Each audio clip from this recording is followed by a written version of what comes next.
میری بہنوں سنو، اسلام کہتا ہے کہ اگر مسجد میں جانے سے عورت کی آبرو کو خطرہ ہو تو عورت کے لیے مسجد جانے سے روک دیا گیا، پابندی لگا دی گئی۔ دور رسالت میں جب وحی کا نزول ہو رہا تھا تو عورتیں مسجد جاتی تھی اور نمازیں ادا کیا کرتی تھی۔ حضور کا دور تو خیر القرون تھا، لیکن جب فاروق اعظم کا دور آیا تو عورتوں کے حالات میں بھی تبدیلی واقع ہوئی اور مردوں کے حالات میں بھی کچھ بدلے، تو عورتوں کو مسجد جانے سے روک دیا گیا۔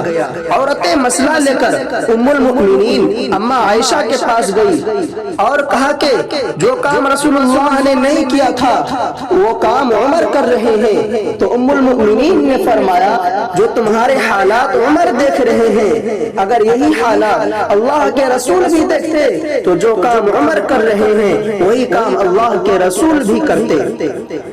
آپ مجھے بتائیے، اگر ایک عورت کی عزت و آبرو خطرہ میں پڑے تو اسلام عورت کو مسجد میں جانے سے روک دیتا ہے، تو عورتوں کو پارکوں میں جانے کی اجازت کس نے دی؟ عورتوں کو فلموں میں جانے کی اجازت کس نے دی؟ عورتوں کو بیوٹی پارلر میں جانے کی اجازت کس نے دی؟ عورتوں کو جسم کا مساج کرانے کی اجازت کس نے دی؟ ان گناہوں کے اڈوں پر جانے کی اجازت کس نے دی؟ جو مذہب سب سے بہترین جگہ سے عورتوں کو روک دیتا ہے، عزت و آبرو کی خاطر روئے زمین پر مسجد سے بہتر کوئی جگہ نہیں ہے۔ جب مسجد سے تمہیں روک دیا گیا ہے تو تم اپنے جسم کا مساج کرانے کے لیے کیوں جا رہی ہو؟ اللہ اکبر!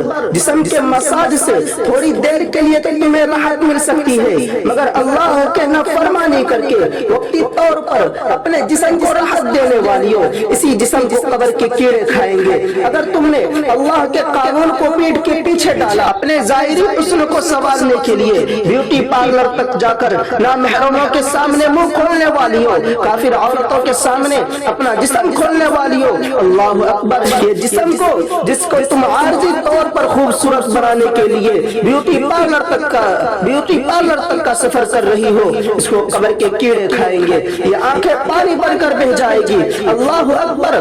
اور بے پردہ گھومنے والی عورتوں کے لیے تو ارشاد فرمایا کہ ان کو اندھے منہ ننگے جہنم کے اندر لٹکایا جائے گا، جہنم کی کھوٹیوں سے ان کے بال کو باندھ دیا جائے گا۔ افسوس افسوس میری بہنوں، کتنی کمزور ہو! اگر تمہیں شوہر ڈانٹ دے تو تم شوہر کے ڈانٹ پر بھی رو پڑتی ہو۔